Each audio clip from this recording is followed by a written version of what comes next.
Hello, I'm Scott Bogey here with Jake Woodley ahead of his LFA 211 fight against David Gladfelter. I think that's how you pronounce it. How are you Yeah, doing today? I'm good. How are you? I'm doing good. And how are you feeling ahead of this upcoming fight? I'm feeling good. I'm healthy. I'm in good shape. Been eating really good this fight camp, so just excited to get this going. Exactly. And obviously, you are fighting on the LFA card. How good is it to be able to fight in one of the biggest promotions that there is in America? It's great. I love LFA. They're trying to do their best to take all their guys to the UFC, so it's great to be a part of their promotion. I just gotta go fight hard and try to get some finishes, and hopefully they can get me to Contender Series or UFC here in a couple fights. And that's what, and obviously they do have that track record of making guys not just into the UFC, but into I think it's the champions as well. Was that one of the reasons why you are signing with them? Because they have got that proven success. You know the path is there for them. For sure, that was a big reason why I signed with them. My management company has a good relationship with LFA, so when they wanted to sign me, I was pretty excited. We thought it was a really good plan to try to get my foot in the door in the UFC. And you did talk about potentially going into contender series. Do you feel like a win here, a dominant finish on June 20th, and you could potentially even get on to this season's? You don't even have to wait till next. Maybe, yeah, that would be great. I'm on a multi-fight deal with LFA, so I have Yeah. this one and one other, but I think in the contract it does say that if Contender Series or UFC gets offered, then I don't have to finish the contract. But I also wouldn't be opposed to getting another fight after this, get a little bit more experience. But either way, whatever LFA and my management company and whatever decision they have to make, I'm on board for. And how big is it to be able to have an organization who is committed to knowing that this might not be your end goal? Your end goal is the UFC, and they're not going to put in that building block to stop you. 'Cause I know here in Europe, you did have Aries, who did have two guys last season who was lined up for the contender series, but they didn't release them. Yeah, it's really great that they understand that guys are trying to get to the UFC and they're not trying to hold their guys back in their promotion, and they want everyone to do the best, and then it helps them get even more sign even more young guys when they can send guys to the UFC. It makes young guys excited to sign with LFA. And how do you see the fight playing out? Like, what do you feel like is going to be David's weaknesses in this fight? I just plan to go out there and fight hard. I've been working a lot with my striking and really all my areas, but I want to go out there and showcase a little bit of striking, and then I plan on getting the finish, whether it's on the feet or on the ground. Either way, I'd like to get a finish. Exactly. And you were unfortunately unsuccessful in your last fight. How has that motivated you to come back stronger? Yeah, it was a good learning lesson that last fight. I kind of got to my wrestling a little bit too early. I feel like I could have done a little bit more striking and moving around before I got the takedown. So it was a good learning experience, and I'm gonna take that with me in my future fights and make sure I compete in all the areas of MMA and not just wrestling. And when you were starting to just break into the sport, you did come from that wrestling background. You were also a D1 All-American. How was that transition from the wrestling into MMA? In some ways it was smooth, in some ways it was hard because I didn't really do very much Yeah, jujitsu or striking before I was like 23 years old. I started all that, so there were some challenging parts, but wrestling is such a great foundation. It kind of I was still good at MMA even though I didn't have the striking and jujitsu yet. But I'm a few years in now, and I've got a lot of experience in all the other areas, so I'm feeling pretty good. exactly. And do you feel like, obviously, with LFA, you do have Mitch McKee, who also comes from that wrestling background, and you also have got Bo Nickel, who's in the UFC, who also comes from it. Do you feel like the tide has started to turn now, and you are being able to see a lot more wrestlers move into the sport. And not only that, but get that reception from the fans. I know with you guys, you do get a lot of support from your wrestling teams.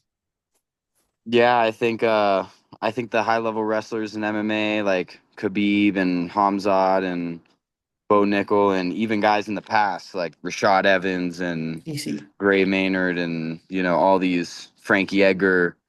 There's been wrestlers for a long time, and that definitely helps pave the way for me, and also hopefully will help me get some fans. Hopefully get some wrestlers on board. Exactly. And do you have like a certain plan for the rest of the year? Obviously, this is your first fight. You did fight back in December. How many fights are you looking to have in a perfect world?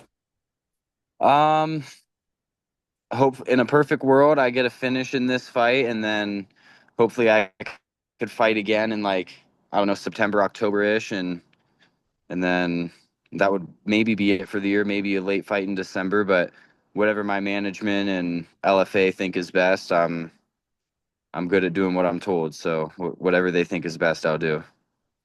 And do you feel like it is important not to like rush the fights? Also, you are wanting to be active, but not just going fight, next fight, and there's allowing time to have that rest, be able to train properly for the next opponent. Yeah, rest is really important, and not only is rest important, but if you take too many fights super fast, it's hard to really develop skill because when you get when you're like within a month of the fight, it's more of tuning your skills and getting in shape and everything. When you don't have a fight coming up, that's when you can really dive into a new area. So I do think it's good to sometimes not fight for a few months or more so that you can train some areas that you're not used to training and learn some new skills and then really fine tune them and get in shape when you have a fight coming up.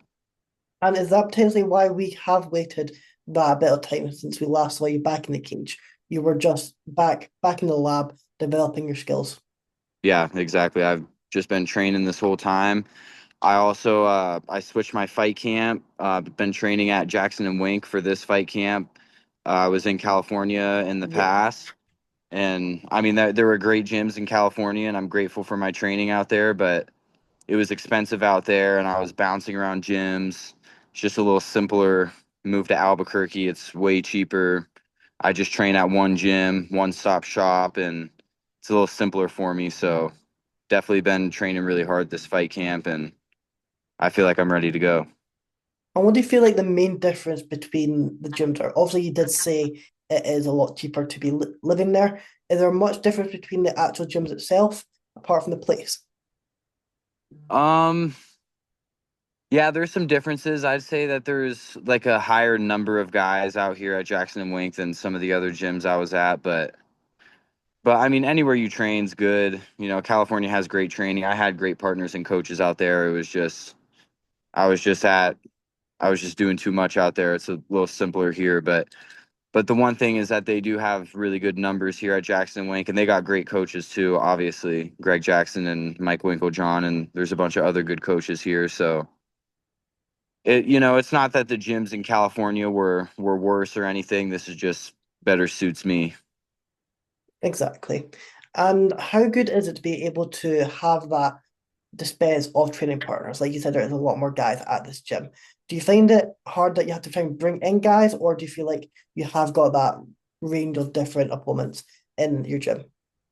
Yeah, I haven't had to bring anyone in. I got multiple guys to train with at 170, multiple guys at 185, multiple guys at 205, heavyweights. So I got every weight class. If I want to train with fast guys, maybe some 170s. Want to train with some strong guys or tall guys, maybe some 205ers, and then guys Yeah. my weight at 185, which is really nice. And do you feel like you're saying your weight at 185, is that what you're wanting to stay at? Yeah. Yeah. I don't have any plans on moving down, at least not right now. And I mean, I haven't weighed 170 since I was like 15 or 16 years old, and I was cutting weight to make that then. So I don't know if it's really feasible, but potentially in the future 170. But for right now, 185, and I'm thinking that's probably going to be permanent. But who knows? I'm open to whatever. And what's your plan to celebrate this one? Well, thankfully this fight, 2.5 hours from home, so I'm gonna have some friends and family come up and watch the fight, and I'm gonna go home for a few days after and just hang out with my family and yeah, that's it. And how much of a benefit is it to be able to fight close to home, being able to bring that support even in even more numbers?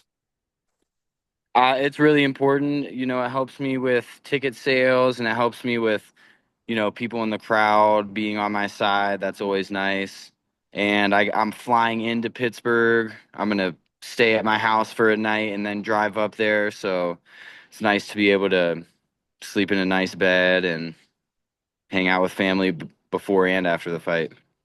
And if you had to give yourself any advice from back in the day, from when you first started your first pro fight to now, what would that be? Just keep training. Don't get derailed by anything. Listen to your body. Something I've learned to do over the past couple years. Don't push it too much if you're injured. Injuries can, if you're a little bit banged up and then you get injured for real, you got to take some time off. That's no good. So if you're a little banged up, nothing wrong with a day or two off here and there. Speaking about being able to listen to your body, obviously the weight cut is the biggest part of the sport. Do you like get a nutritionist in to be able to help with the weight cut, or do you know what you need to eat? You know how to cut the weight. I don't have a nutritionist or anything. It's just not something I really want to pay for right now, I guess. But also, I've been cutting weight since high school Yeah. wrestling. So, in college wrestling, I was cutting a lot of weight. I've got some good experience with cutting weight. MMA is a little bit different than wrestling, but I've learned over the past few fights. So, I don't have a nutritionist right now. I'm not sure if I ever will. I feel like I have it pretty dialed, but maybe in the future. And do you feel like being able to have that competitiveness, since, like you're saying, you were cutting weight when you were in high school for the wrestling, do you feel like that has helped you throughout like the early part of the career? Because obviously you didn't come in here with that amateur career, you went straight into the pro ranks. For sure, it helped a lot. A lot of MMA fighters that are new to cutting weight, it's like a whole nother world. They got to learn a lot of things. But I've been doing it for a while. But even though I've been doing it for a while, I learn new things every time I cut weight. I learn, a little thing here and there that I do things a little bit differently maybe every time. So I'm still learning, and it would be tough to start from square one a couple years ago. And what do you feel like has been the major improvement of your game since your last fight? Um, I'd say I've gotten a lot better at striking since that last fight. I've been trying to build my confidence with striking so I don't have to rely on wrestling so much. So I'm hoping to go out there and put the hands on him a little bit. And in an ideal world, you go in there, you can do whatever you want. You can get him out there however you want on the feet with a back fist on the ground, Peruvian necktie. What is your ideal finish? Ideal finish would be knockout on the feet. That'd be awesome. But if it's ground and pound or a Yeah. submission, I'm cool with that as well. But I really like a knockout on the feet. And you feel like that would just cement to everyone that you're not just a wrestler, you have got those hands, you are a striker as well. For sure. Yeah. Yeah, that'd be really good for me, and I think it'd also be good for getting into the UFC too. Them seeing that I'm explosive and I can do stuff on the feet and on the ground. You've got that range of arsenal. You do have it, you just need to show it in the actual fights. Yes, exactly. Yeah. And if you do, once you get that win and that knockout, and the UFC doesn't come, are you wanting anyone in particular, or are you going to wait to see what the management come up with? I'll just wait to see what they come up with. Uh, yeah, I got no one to call out right now, so I'd have to get a few wins, I think, before I did that. But yeah, I'd just be grateful for the call. Well, guys, make sure you tune in to UFC 211, where you can see Jake get that knockout finish and be able to make his way into that UFC. Thank you for coming on today. Is there anyone you wanted to shout out, or anything else you wanting to add? Um, Sure, I'll shout out my management company, TNT, and sponsors Cali Tacos, Ranch Hands, OC Fight Doc, and that, yeah, that's about it. But thanks for having me. Thank you very much.